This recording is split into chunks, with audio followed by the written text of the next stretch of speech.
So hi, welcome. My name is shawndearmond. I work for UC Davis. I'm a web architect for UC Davis for the Information and Educational Technology. That's the central IT unit for UC Davis in the professional services unit within that. What I'm going to show you today is sort of our journey and where we have come as far as developing the distribution that will be what we do with Drupal at UC Davis kind of henceforth. It's been a long road, and my development team have been awesome, and if they were here, I would say thank you. I'll say thank you anyway, but I would ask them to stand up, but they're not here. That's cool. I'm gonna talk a bit about the tools that we use, the process that we go through, the organization of how we have all of our Git repos set up, and all that kind of stuff. I want to make a little disclaimer in that I'm going to be mentioning a lot of different vendor tools, and UC Davis does not officially endorse any of these. This is just a recipe that's worked well for us. But also, we went through this, we did a lot of work just like browsing the web, figuring out what Composer does, figuring out what the Drupal community is kind of doing, and as far as we can tell, there really haven't been any established best practices for building a Drupal 8 distribution. Like, there's some people that are kind of doing similar things. And so I'm a little interested in anybody that is working with building Drupal 8 distributions. We can maybe have a little time for a discussion at the end about, can we actually define best practices for building a Drupal 8 distribution? Or are we too early for that? Because when we started back in, April, it was too early for that, but we sort of figured it out anyway. So right off the bat, who has either built and launched deep in the building process, or have already figured out exactly how you're going to build a Drupal 8 distribution? Wow. All right. Was there any hands? I don't think there was any hands, huh? Cool. So maybe these will become best practices, or we can just discuss it anyway. All right. Just out of curiosity, who's in higher ed? Yes, represent. This is not necessarily higher ed specific. I'm going to show you what we're doing, but really this is just building a distro. All right, so let's talk about UC Davis for a second. This isn't bragging. I just wanted so we can get some groundwork of kind of what we're dealing with here. So we have 4 colleges, 6 professional schools, 104 undergraduate majors, 36,000-ish students. That was actually 2015 numbers, so it might be more than that. Lots of faculty and staff, and look at that one at the bottom. That's probably even low. We have more than 1,700 websites at last crawl. That's a lot of websites. So there's a lot of challenges that we're dealing with because of this, right? So these are all the reasons why you build a distribution, right? I mean, you need to solve these things. And one of the big ones that's my big mission is that last one there, maintenance. People don't understand the maintenance part of feeding and caring for Drupal once it's launched, right? Particularly when you multiply it by 1,700 times. So this is why we do a distribution. Now I'm gonna use some terms, and these have sometimes been used interchangeably, but there's a very clear distinction, and it's going to become very important in Drupal 8, and that is the difference between an install profile and a distribution. All right. So what's the difference? This is an install profile. So install profiles live in doc-root, or in Drupal 8's web could be /profiles/ whatever your profile's name is, right? And you build your profile, and our profile is called SiteFarm. Our service that we offer to the campus is called SiteFarm, so you're going to see, I have a SiteFarm t-shirt, you're going to see that name thrown around a lot. So it really is the name of our whole service. So we have SiteFarm distributions, we have SiteFarm profiles, we have SiteFarm themes, we have SiteFarm lots of stuff. So our SiteFarm profile lives in doc-root profiles SiteFarm. It contains its own modules and libraries and config and Drupal 8 themes. It has its own Composer JSON file, as you can see there. A distribution is the implementation of that profile, plus probably a lot of other stuff, including Drupal core. Profile lives The profile itself doesn't include Drupal core, the distribution does. And it could include other things too. It could, in Drupal 8 you have that vendor folder, so there's going to be all kinds of extra stuff that's in there. The doc root folder is actually the Drupal doc root. We might have additional tests. We have our own composer.json file. Wow, you really can't see that. It's right above composer.lock. The distribution will have a composer.lock file. We're going to talk more about composer.lock because that's super important for the distribution. The profile generally doesn't have composer.lock. I'll talk about that. So are we clear about that? Those are two different things, and we're going to get into how we use them to build our solution here. And other tools that we use too. We use PatternLab for our branding, our style guide. Excuse me. Of course, we have a theme and a bunch of other stuff. You're going to end up with Drupal core. You're going to end up with contrib modules. We build our own custom modules. Sometimes they're actually part of the distro or they're part of, I'm going to do it myself. They're part of the profile because they're very specific for use in that profile.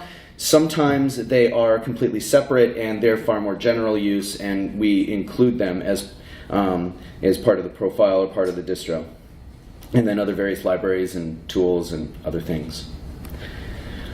Okay, so I'm going to map out all these different pieces and how they sort of fit together, right? So the goal here is to get a distribution, something that has Drupal that we can install stuff on that'll work, right? The profile is required by the distribution. So we put the profile goes in the distribution.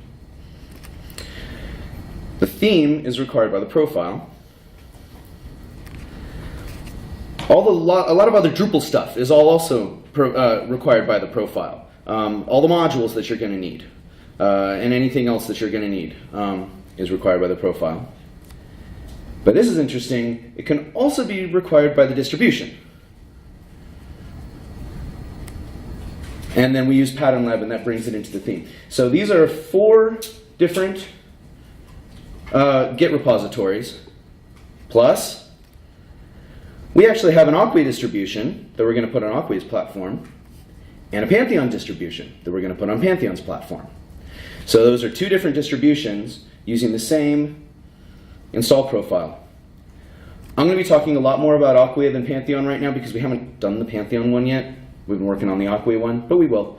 So you're going to see most of the examples that you're going to see today are about the Aqua one, but honestly, it doesn't matter. The point is we have now actually 1, 2, 3, 4, 5, 6 different Git repositories that we manage, plus all the extra Drupal stuff and all the extra libraries and all that extra stuff that we don't even control. So how do we wire all this up? Well, I have all these dependencies, and we need to manage dependencies. Anybody know how to manage dependencies in PHP? Composer.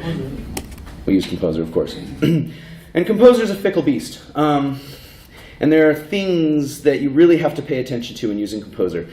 It's really the only way to do this. I mean, it's really the only way to do this. Unless you want to lose all your hair. All right. So we mostly use Composer. There's a couple other things too, but let's focus on Composer. Remember this graphic because I'm going to refer to these things pretty frequently. I might say distribution, I might say profile, theme, I might say Aqua distribution, I might just say the site farm distribution, in which case it means whatever distribution we build off of that. So remember that. Also notice I sort of squished theme and PatternLab together. We don't bring in PatternLab into the theme using Composer. It uses other tools, Gulp and other things. So when we bring the theme into the profile via Composer, it's the theme and PatternLab kind of together.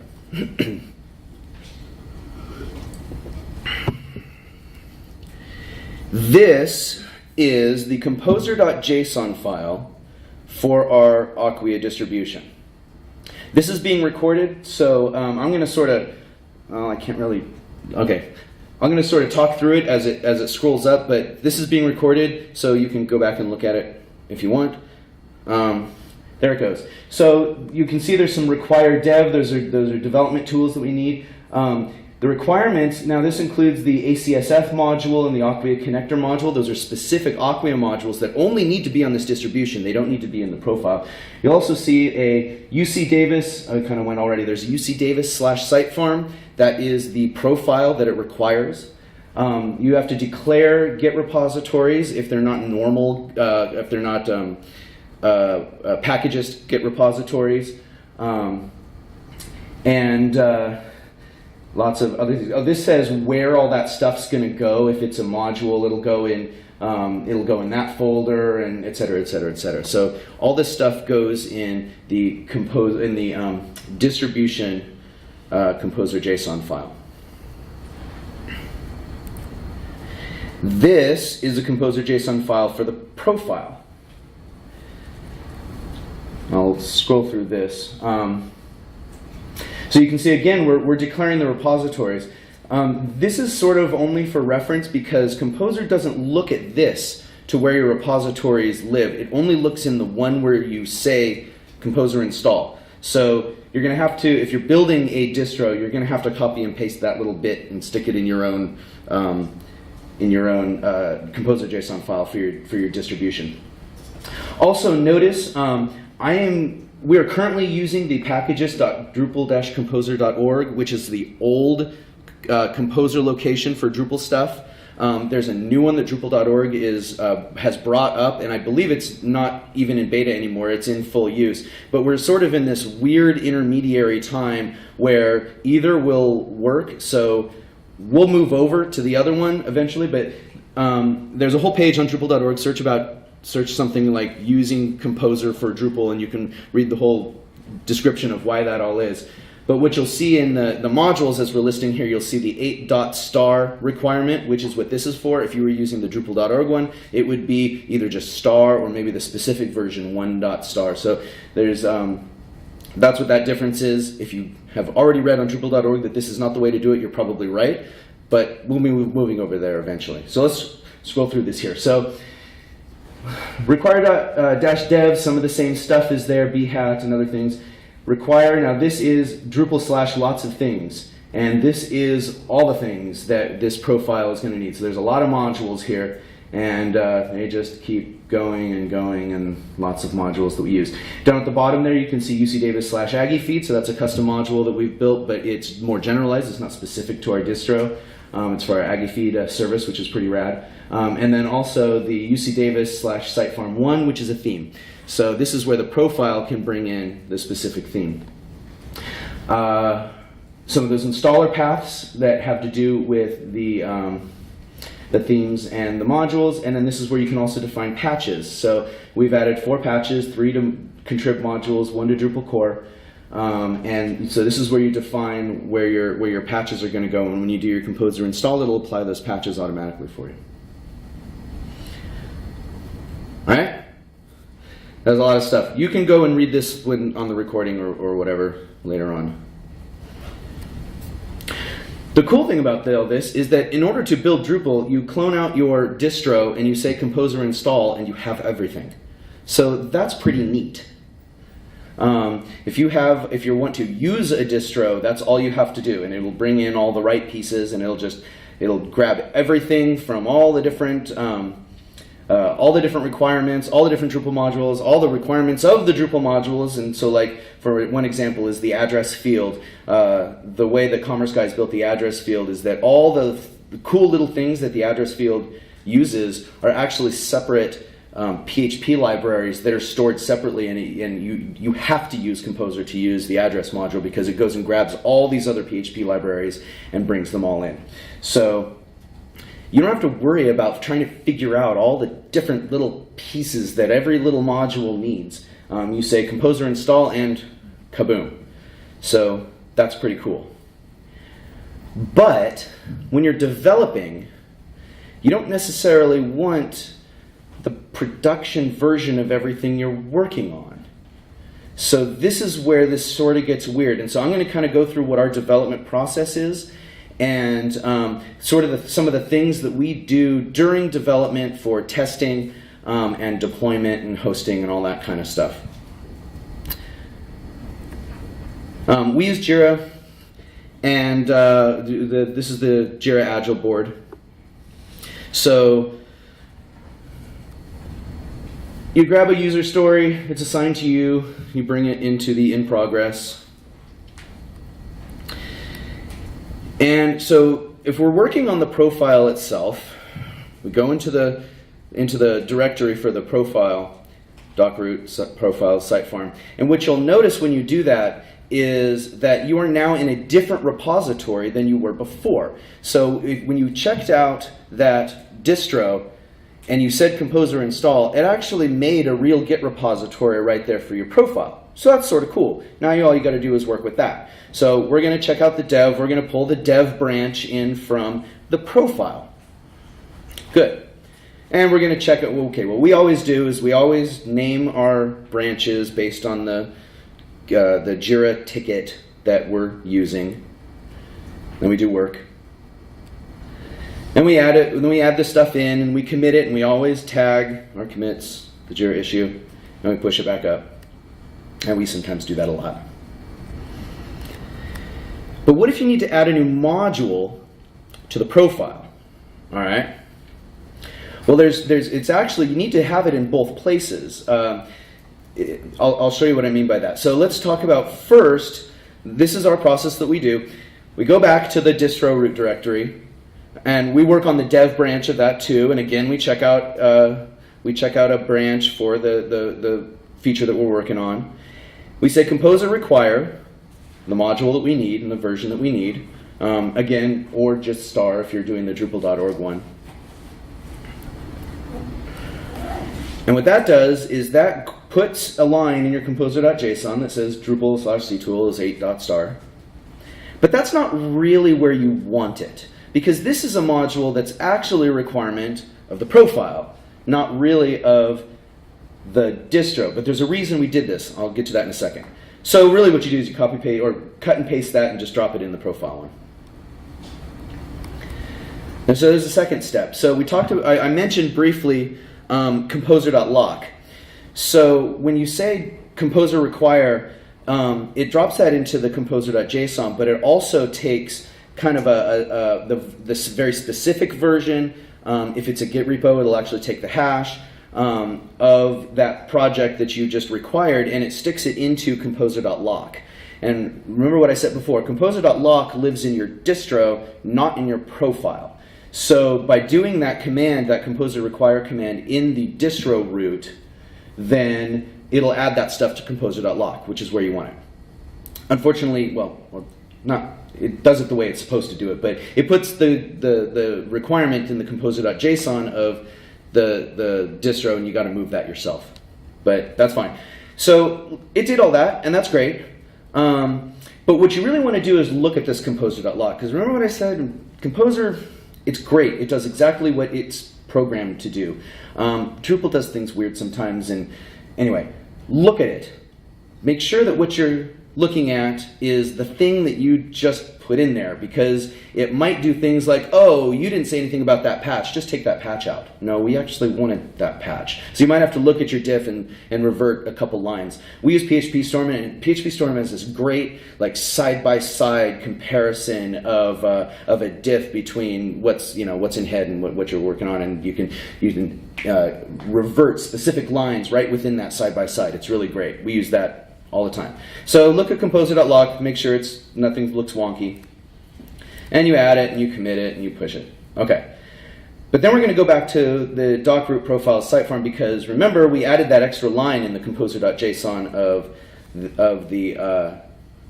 the profile. So we add that and we commit it and we push it. All right. So what if we want to update site farm? And I don't just mean site farm, but like any of the modules or anything like that. Like modules get updates, core gets updates. So what do we do for updating the distro? And that's the thing. Like a profile, you don't normally have to update the profile unless you're specifying like Drupal modules, the specific versions of Drupal modules. If you're just doing .star, you don't really update the profile. You're going to update your distro. And so we go to the distro root directory, if you're not already there. And we say composer update UC Davis site farm with dependencies. And that with dependencies is really important because what that'll do is that'll look at the composer JSON file in site farm in the profile and look at all the modules that it needs and all the rest of the stuff that it needs and update all that stuff too. So just by running that single line, it'll update site farm and everything else that it requires. So that's super convenient. It's also really slow until we switch to the new Drupal.org one, which is way faster, and honestly, I can't wait till we do that. So that's great. The other thing you might need to do is Composer update other things that are in your distro, because remember you added a few extra modules, that Aqua connector module, for instance. So you might have to update those separately. You can actually do that all in one line if you want, and we do. But remember that just by saying Composer update UC Davis site farm with dependencies doesn't necessarily mean that all this other stuff is going to be updated. You're going to have to update that too. Again, does anything look wonky? And that's a weird one. Actually, that Composer lock file right now is going to look majorly different, particularly if it's been a long time since you ran Composer update, because there might be a lot of modules, and the modules might have other dependencies that it's now updated the new versions for, including Drupal core perhaps, and Drupal core might have Symfony things that it's updating. So it's going to look wonky anyway. But look for anything that looks really specific, such as the fact that it might decide, oh, you didn't need that patch anymore. That happens all the time for some reason. That extra patch line just disappears. So just look at it. And then, yeah, we committed it, etc. So then we pushed it up to Bitbucket, and we create a pull request. Pull requests are great, by the way. This is how we do our code reviews and how we do our testing. So you invite other people. We have other people on our team. We invite other people to the pull request. We have full conversations about what is this that we're actually doing, and did you do this wrong, or hey, did you look at that Composer log file, because I noticed that patch is gone. And so we have the full discussion here. And then we can look over in the far right corner, and you probably can't read that, but that says 7 of 7 has passed. Hooray. So we use a tool called Provo CI, made by ZivTech, and we use that for all of our testing. And without fully endorsing Provo, let me say that this has saved our bacon a number of times. We've written a bunch of Behat tests, and so what Provo does here is we've sort of written scripts like bash scripts, and Provo has some cool plugins for Drupal specifically, where you just say, use the Drupal plugin and install this profile, and it'll install it. So you don't have to write all the Drush scripts for all that stuff. It just does that for you. And you can't really read that, can you? So those are the 7. Actually, those are 6. The 7th is the setting the thing up that passed. The other thing that it does is it actually creates a persistent site. So it actually does the full install, and you click on that button, and kaboom, there is a website that has the whole installation and everything. Well, that's cool. So we can take that URL, which is just publicly on the internet, and we can email it to stakeholders or whatever, and they don't have to worry about installing Composer and all that crap. All we have to do is say, hey, look at this site, log in with this user and password, and let me know if this does what you said you wanted, because so that's super convenient. That's what that is. Hooray! And then the other thing it does, of course, is it runs all of our Behat tests. So we have lots of Behat tests that we've run, that we've built for our distro. And I highly recommend that you do this. It at least doubles your development time, maybe triples, to write Behat tests. But it probably saves you 3 or 4 times that much extra time in support and troubleshooting and annoyance of your customers, etc. down the line. I cannot say enough good things about Behat tests. And then having a tool like Provo, or really any CI tool that'll run automated tests for you and show a big red thing when it didn't work, is just phenomenal. This is what a provo.yaml file looks like. And this, if you've ever done any CI, most of it looks pretty similar. They're pretty much all use YAML files. So this is the stuff that it does. Because all of our repos are private, I had to give it some SSH keys, so that first step there is to grab the SSH keys and to stick it in there. And then you can see that second one there, if you can read it, it says build Drupal, and so this is the script for doing the composer install. And then the next one there is just the Drupal plugin, Drupal site setup, and this is the one that's built in by Provo, and we say install the site farm profile, and does a few other things, and it runs behat tests. This is the one for the distro. So this is our. Remember, we have two different repos here. We have the distro and we have the profile. They each have separate Provo YAML files, and they each do their own tasks when you're doing development on them. And they each have their own sort of setup requirements there too. You probably can't see this either, but in that second tab or the second item there where it says build Drupal and does composer install, what it also does is it says composer require UC Davis site farm, that's the profile, /dev. So this is where it says use the dev branch of the profile, because that's the one we're actually developing on. And it does the same thing with the theme. So that's a really important distinction there, because when you're doing development, you want to make sure that you're actually testing your development branches.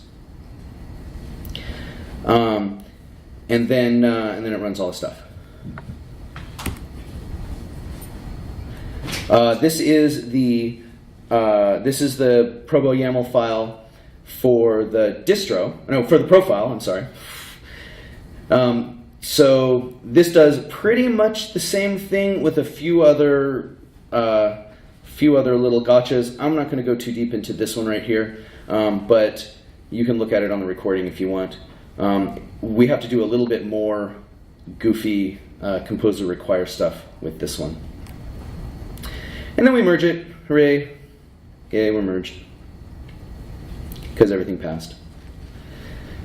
And now we're going to deploy. So this is, like I mentioned, we're using Aqua. We're putting this on Site Factory. And Aqua has this really cool tool called Aqua Pipelines. And it's their CI tool for their platform. And so this is where, again, our repo we do the composer install, and really there's literally 3 lines of bash script in this, and that is composer install, and then move to the doc root, and then Aqua makes us run this ACS, Site Factory uses the ACSF module, Aqua Cloud Site Factory module, and there's a drush command that you have to run in order to make it work. So those are the only things we do, and then Pipelines takes care of the rest and builds everything. So our repos don't contain any Drupal core module code itself, which means they're really lightweight, which is great. And it also means that all those really wonky like merge conflicts that you've gotten in the past because some modules changed something or you removed some files somehow and now you have all these, anyway, you don't have to worry about thousands and thousands of files of code in your repository anymore. It's really just the code that you've developed, your composer JSON file, composer lock file, and that's kind of it. I'm going to say one more thing about pipelines here. This is pretty cool. So that bottom line there is SSH Keys, and then my module. Secure. So pipelines, this is Pipeline's way of managing the SSH keys. You saw in Provo where there was actually a file that was sitting there that we actually uploaded to the Provo server, and that contained our SSH keys. Pipelines here does it a little bit differently, where there's a pipelines command line tool, and we say, hey, pipelines, encrypt this SSH key, and it says, yes, sir, and it pops down the encrypted value of that SSH key that we can commit to our Git repository. Because remember, you don't commit real SSH keys, private keys to your Git repository, but you can commit encrypted ones. And so it encrypts it, puts it in the Pipelines YAML file, and that's all you have to do, and Pipelines knows it's there and just puts it right in so that we can get to all of our repos that we need to get to. Pretty slick. I looked at a lot of CI tools and none of them did that. I thought that was a pretty good idea. Yeah, that there. And we put it on Site Factory so that we can manage our code base in one place and spin up as many sites as we want, and it's all very nice. And then I mentioned Pantheon too. This is we use Bitbucket pipelines, yay for distinctions in names. Bitbucket has its own tool called Pipelines that kind of does a similar thing, but it's a lot more general. Acquia obviously is specific to the Acquia platform. Bitbucket Pipelines kind of lets you do anything you want, and we're using it also for our PatternLab to do the linting on every single commit we do in PatternLab. It spins up a Docker instance and does our CSS linting and stuff like that, and brings back a nice green hooray if everything looks good. So that's pretty cool. So this is Drupal 7. Like I said, I haven't built the Drupal 8 deployment for Pantheon yet, but this is our Drupal 7 deployment for Pantheon. We can specify a Docker container. Composer/composer is what we use because that makes sense. And then basically it's just a bash script. Just do these things. And so this will do the drush make build, because remember Drupal 7 we use drush make, and then commit it to our Sitefarm Pantheon distro repository, which then Pantheon uses as its upstream if you use custom distros on Pantheon. All right, I'm going to get into some troubleshooting if we have time, but I also want to make sure we answer any questions first. So any questions on all the stuff we've been doing? You first, go for it.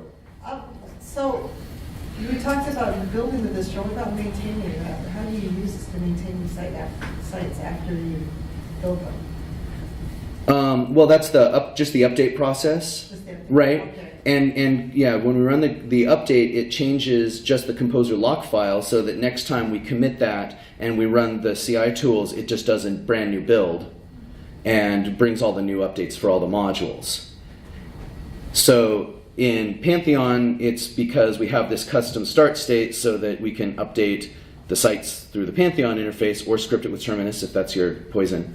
And then, or in Site Factory, we use the Acquia pipelines, and that commits it directly to the Acquia repository on Acquia Cloud, and then we update the Site Factory sites through that. I know that wasn't terribly specific, but talking in general, does that make sense? Yeah. Okay. Yeah. My question is kind of related. I think that I'm just curious, since you're starting using Composer instead of Drush Make, that allows you to use that sort of .star version.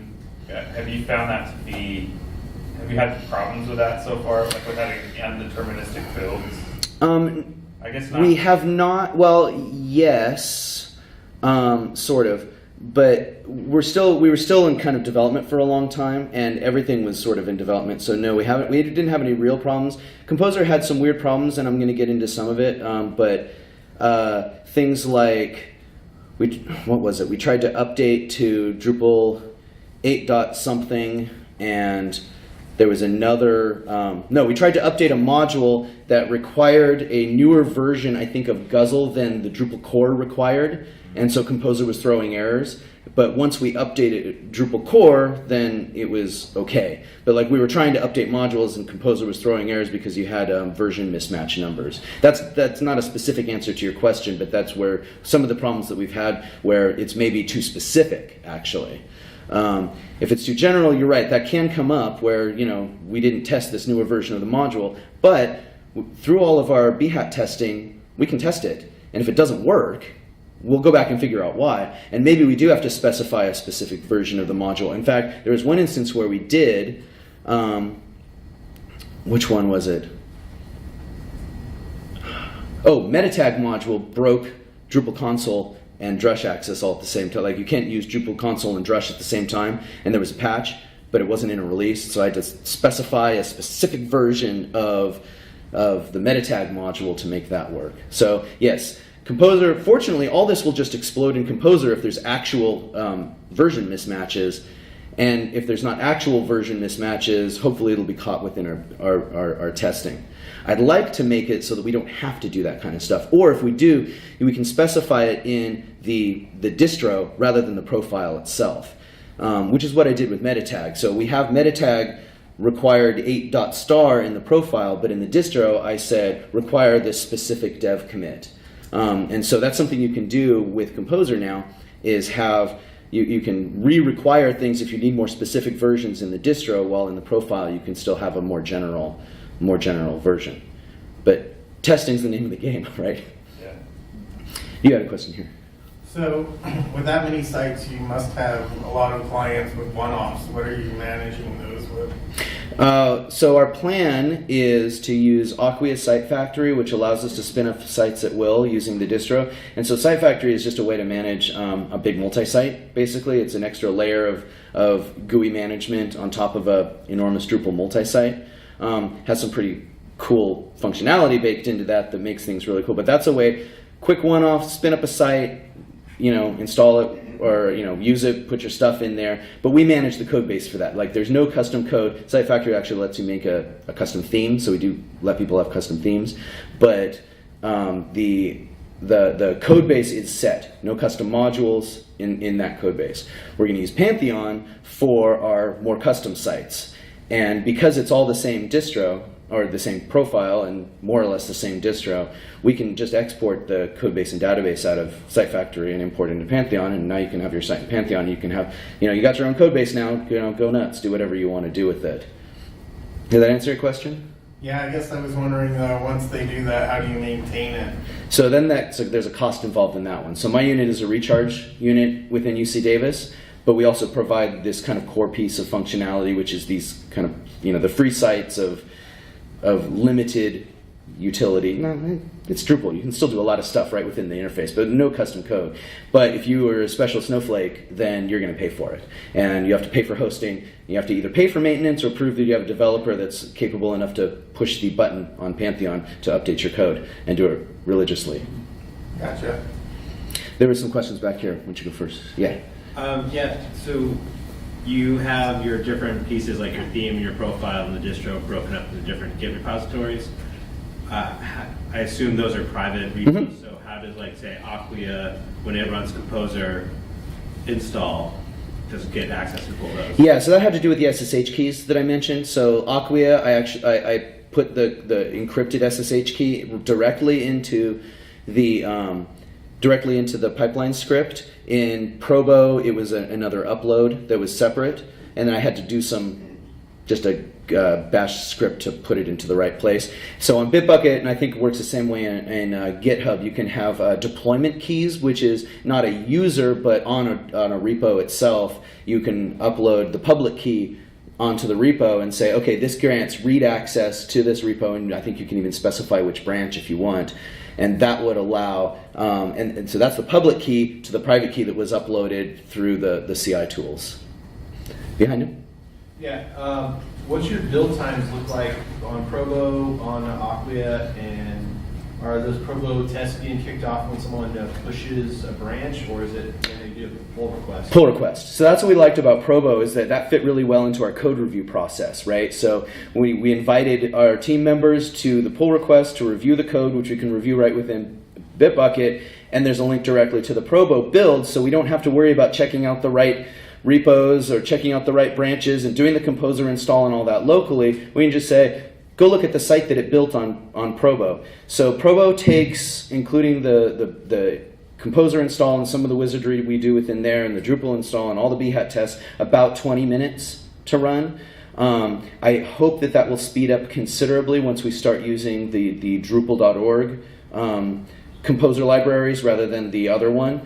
Also, I don't want to tell tales out of school, but I heard a rumor that Provo is going to start allowing bhat tests to be running concurrently.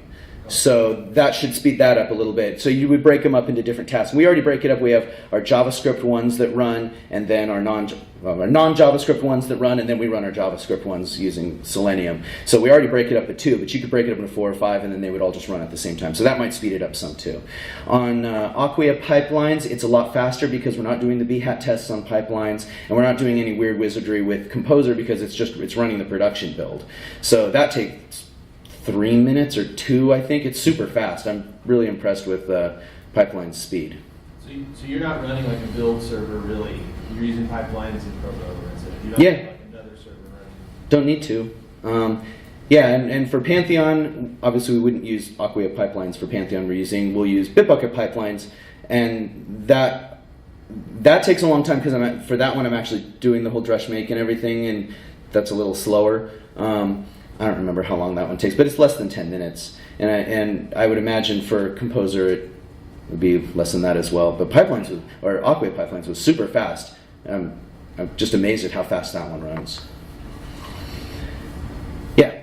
I think you may have indirectly answered this question, but I just want to confirm with individual sites working with custom code or perhaps requiring additional modules. You mentioned that the distribution has a Composer lock file. Mm-hmm. So I understand with Site Factory you're not doing Composer level customization, but say on Pantheon, if you were, are you just planning then for merge conflicts in Composer lock? That is a really interesting question. All right. Well, I work for Pantheon, so I'd like to get your thoughts on Yeah. So yeah, I was considering that, and I was wondering.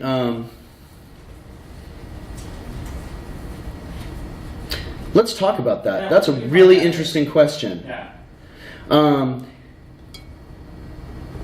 Yeah, I don't know. Okay. I don't know how that would work. Yeah, let's talk about that because that's going to be a really weird thing. How that would work. Sure. Yeah. All right.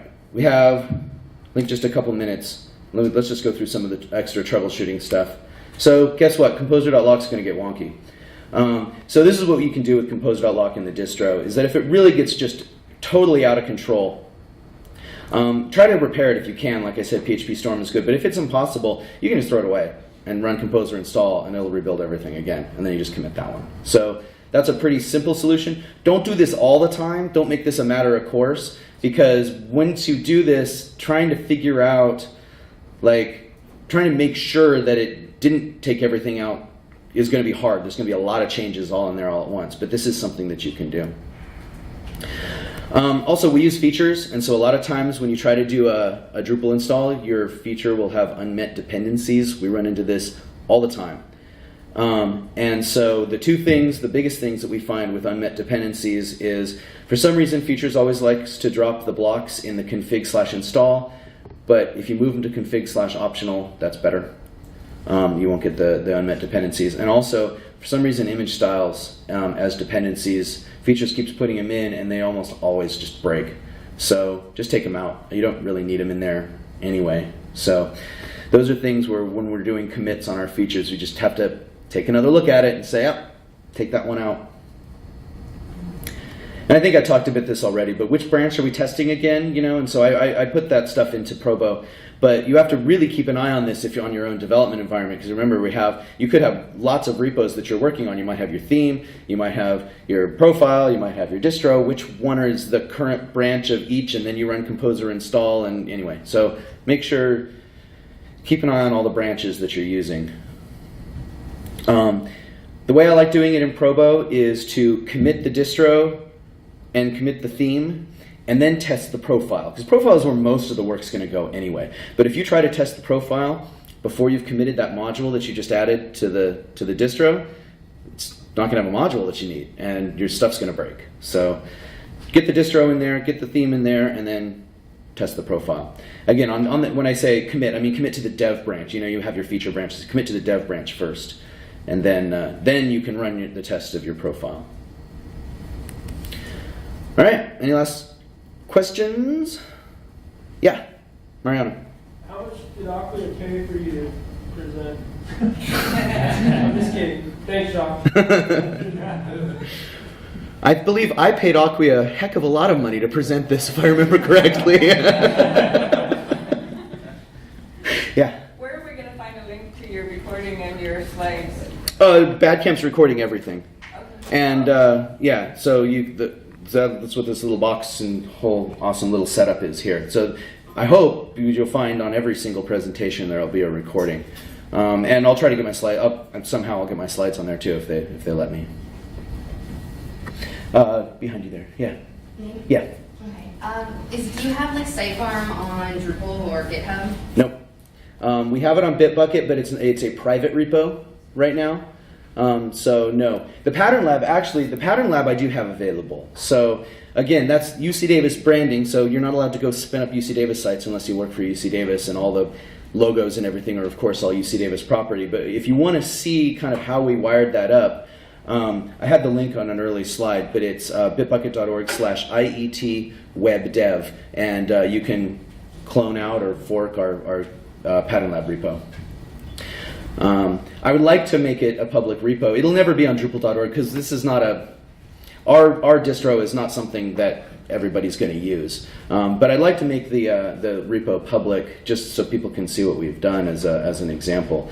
That is not currently possible according to UC Davis's legal definitions of of policy, but maybe someday. Any more? Do you have one more? Well, yeah, I was wondering if you have just a second to talk about how you think about BPAT testing. Like when you do the, after you do an update existing sites, do you run BPAT tests on those? Right. So because we've been in just development this whole time, the answer is no, but the answer is absolutely we're going to be doing that. So what Provo lets you do is not only do a fresh site install, but you saw the file that I included there for the SSH keys. You can also include a database file and say, hey Provo, when you install Drupal, use that database file. Or even better, if it's on Aqua or whatever, we can run a command to download a fresh database off of something and drop it in there. And so, yes, we're definitely going to want to do that for some existing sites, just not all of them, but some of them, And then on Site Factory, there is, of course, the dev test and live, and the way it works is you can select certain sites to push over to your test environment with the new code just to make sure everything works before you run it on production. Pantheon works the same way, but on an individual site basis. But running all the BHAT tests, yeah, you can do that on the other side. The problem with running BHAT tests on a site that is already working is that they might have actually disabled stuff or moved stuff, or this user may not exist anymore. So you might just have to assume that some of them are going to break, and if you know which ones those are, that's okay. Or you might just have to find a database of one that you know doesn't break and say, okay, let's use this one. But that's the risk that you run on existing sites. We tried to make our BHAT test generic enough that shouldn't be a problem as much, because it creates its own nodes and its own users and its own stuff like that. So, but then again, if a BHAT test did fail and it was something like make sure they can filter their directory, we might want to go figure out why we can't filter their directory anymore, And maybe they did that on purpose, and we can talk to them and say, all right, guys, that's fine if that's what you really want. But that we're definitely going to be able to do that. Back here first. So isn't using a known database file a conflict when you're also using features? I mean, would you not be missing the testing on updates to the features if you're telling it to use a specific database file? Well, you would run your update.php when you bring in the database, right? So that's something that Provo will do, is it'll bring in the database and then run update.php on it. Now, if you have features, remember that's what's going to happen when you update the site anyway, is it's going to run update.php. And so one of the things that we have to figure out is what are we going to do with our features? We've made certain efforts to lock down our features, our content types and views and stuff like that, so people can't change them. But features are going to be overridden, and so I think what we're going to end up doing, we haven't really gone through this yet, but I think what we're going to end up doing is specifically reverting exactly the feature we know we just changed in an update hook, so that when update.php is run, it'll revert that thing. Like if we know excuse me. If we know we just added a new field to a content type, we'll revert that one content type and the new field that goes in there, because we know it's not called revert anymore. It's called install, I think, or something. In Drupal 8 they call it something else. But yeah, we're gonna bring that new configuration in, but just for the specific things that we know that we're editing in an update hook, and that'll work. That'll work across the board. That'll work on Pantheon, that'll work on Aqua and everything else, so we don't have to worry about special ways of doing that. It's a little more work, and it makes for a pretty ugly .install file, but I think that's what we're going to have to do. Yeah? So, I know this isn't an Aqua Site Factory talk, but I'm just curious, I can ask you later if you'd rather, but have you had any, found that Site Factory improves any of the traditional problems with multi-site, like update I guess you haven't scaled a large number of sites into this yet, but have you seen anything like that so far? Can you be a little more specific? Well, the things I'm thinking of are like when you have a large multi-site, when you want to run update DB or something, it can take forever. And Yeah, Site Factory manages all that stuff. There's a pretty cool interface for that. all right. Awesome. Yeah, you can talk to Mariano back there too if you want some real geeky stuff. It runs threaded updates, so you have a certain amount of threads that'll run. Yeah. Like 4 or 5 sites at a time, throw them in the maintenance mode, run the updates, run any other hooks, post update hooks you want to run, and then move on to the next. Yeah, it makes maintenance a lot easier. And it has some pretty detailed logs on the back end so you can see exactly what it's doing or what it's not doing. And then you can report that and say, hey, this task is stuck for some reason. You can look at the logs and you can look in the logs and say, oh, it's stuck because our update hook, got into an infinite loop or something like that, and you can get into that. We are well over time, so thank you very much, and I'll be happy to answer anything else later on.